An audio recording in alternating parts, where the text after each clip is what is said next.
Assalamualaikum warahmatullahi wabarakatuh. Kami dari kelompok 4 akan memperkenalkan diri kami masing-masing. Saya Natasha Nurul Safira. Saya Nabila Nugra. Saya Raka Adi Pratama. Saya Fajarudin Nasrul. Saya Iwan Iksan. Kami di sini akan mewawancarai yaitu orang dari yang sukses di bidang IT. Baiklah, langsung saja kita menemui narasumbernya. Assalamualaikum warahmatullahi wabarakatuh. Waalaikumsalam warahmatullahi wabarakatuh. Selamat sore Kak. Sore. Boleh meminta waktunya sebentar? Boleh, silakan saja. Kami dari mahasiswa Prodi Teknik Informatika mendapatkan tugas wawancara, yakni mata kuliah Al-Islam dengan dosen pengampu Bu Tuti. Maka dari itu izinkan kami mewawancarai kakak sebagai pemateri kami. Selanjutnya saya alihkan wawancara ini, yakni pertanyaan dari Fajar Yudian Nasron. Izin Kak, pertanyaan. Menurut Kakak seberapa penting sih TI itu dan apa pengertian TI? Nah, dari pengertian dulu kita bahas ya. Kalau pengertian TI menurut kakak itu dia sebuah jurusan yang membahas tentang komputer. Nah, di situ kita belajar tentang analisa komputer, tentang ilmu-ilmu komputer dan berbagai tentang teknologi yang ada saat ini. Itu definisi dari teknik informatika menurut kakak. Nah, satu lagi tadi apa pertanyaannya? Seberapa penting TI di kehidupan sekarang? Nah, kalau dibilang seberapa penting TI di hidupan kita sekarang itu sangat penting menurut kakak, karena apa yang kita gunakan, apa yang kita pakai sendiri, maupun itu urusan dunia ataupun ke urusan akhirat pun kita pakai teknologi TI itu tersebut. Itu menurut kakak. Kasih ya kan? Iya, sama-sama. Jadi Kak, dari untuk pada era sekarang ini, bagaimana cara kita menyikapinya agar tidak menyimpang dari ajaran-ajaran agama Islam? Kalau untuk menyikapinya itu pertama tentu filter dari diri kita sendiri. Nah, kalau misalnya pada saat membuka suatu website itu tentu kita tahu nih, oh ini website ini baik untuk kita. Terus misalnya untuk urusan dunia ada website yang bisa untuk belajar, untuk menggali ilmu lainnya. Untuk urusan akhirat pun juga tuh, untuk urusan agama juga banyak kok ustaz-ustaz sekarang sharing ilmu agamanya di YouTube atau di Facebook. Itu kan manfaat dari TI sendiri. Nah, untuk apa tadi pertanyaannya? Agar tidak menyimpang dari ajaran. Nah, kalau agar tidak menyimpang itu filter dari diri kita sendiri awalnya. Filter dari kita sendiri kan kita bisa membedakan mana yang baik, mana yang buruk dari si IT tersebut. Terima kasih. Ya. Bagaimana dulu cara kakak mengatur waktu dalam beraktivitas sehari-hari antara belajar dan beribadah?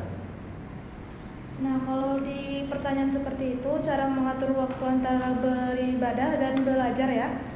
Tentunya kakak memprioritaskan kalau untuk beribadah dulu. Kan kalau beribadah, ibadah wajib kita kan udah ada 5 waktu. Nah, untuk mengaturnya kakak itu menyelesaikan pekerjaan setidaknya selambat-lambatnya 10 menit sebelum waktu sholat, sehingga kakak punya prepare waktu untuk beribadah. Pertama kakak tetapkan dulu, kakak udah tahu hari ini waktu sholatnya jam segini. Sebelum jam segitu kerjaan udah selesai atau udah di stop dulu kalau kakak. Nah, kalau untuk manage waktu belajarnya itu kakak memakai skala prioritas, mana yang deadline-nya lebih cepat itu yang kakak selesaikan dulu. Nah, kalau seandainya deadline-nya lama, kakak lebih memprioritaskan tugas atau pekerjaan yang lebih susah dulu kakak kerjakan. Karena akan lebih enteng nanti sisa-sisanya bukan mudah ya, kerjaan yang sedikit atau mudah nanti akan lebih plong kerjanya begitu. Masih Kak? Ya. Menurut kakak bagaimana TI dapat meningkatkan perkembangan Islam? Menurut kakak TI dapat meningkatkan perkembangan Islam itu dari segi syiarnya atau dari segi ceramah atau penyebaran agamanya. Kenapa kak bilang kayak gitu? Karena TI itu kan terkaitannya dengan internet. Nah, di internet itu bisa kita sebarkan, entah ustadz atau kita sendiri menyebarkan ajaran-ajaran Islam, sehingga Islam itu dapat dikenal semua orang dan dapat berkembang. Jadi mungkin dari segi individunya memanfaatkan internet itu untuk ibadah, mendengarkan ceramah, atau membaca Al-Quran barangkali, takut membawa Al-Quran yang cetak, karena ada segi kegiatan yang lain, nah, atau dapat menyebarkan ajaran agama di sosial media melalui internet. Itu menurut kakak. Izin bertanya Kak, Ya. apa sih saran dan motivasi kakak bagi mahasiswa atau mahasiswa yang baru menempuh pendidikan pada bidang IT ini? Nah, kalau saran dari kakak, yang penting kalian jangan nyerah. Walaupun ada stuck atau ada masalah atau ada error di tugas kalian, di kehidupan kalian, intinya jangan nyerah aja dulu. Kalau seandainya memang di titik yang kayaknya nggak bisa rasa kalian, coba dibawa entah sholat malam atau kalian zikir dulu. Atau mungkin lagi stres mungkin kan, bisa baca istighfar dulu, itu salah satu saran kakak. Kalau apa ya, lebih jangan pasrah aja ya. Baik Kak, terima kasih atas wawancaranya tadi. Semoga apa yang disampaikan dari kakak tadi dapat bermanfaat bagi kita semua. Sekian dari kami.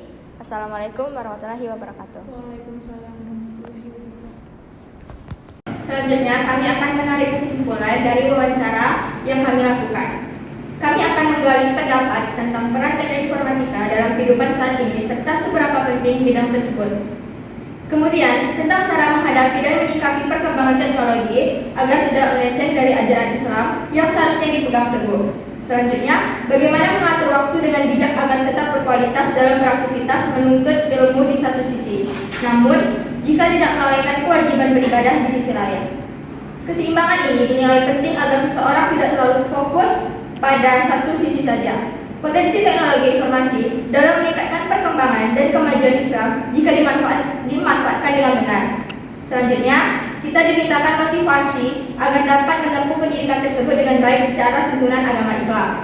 Secara keseluruhan, rangkaian pertanyaan ini berupaya untuk mencari jalan terbaik dalam memanfaatkan perkembangan teknologi demi kemajuan kehidupan, namun dengan tetap bersandar pada prinsip-prinsip syariat Islam. Keseimbangan antara ilmu pengetahuan dan teknologi dengan nilai-nilai keagamaan menjadi kunci agar seseorang tidak terjebak dalam kehidupan yang sekuler semata. Sekian dari kami. Assalamualaikum warahmatullahi wabarakatuh. Waalaikumsalam.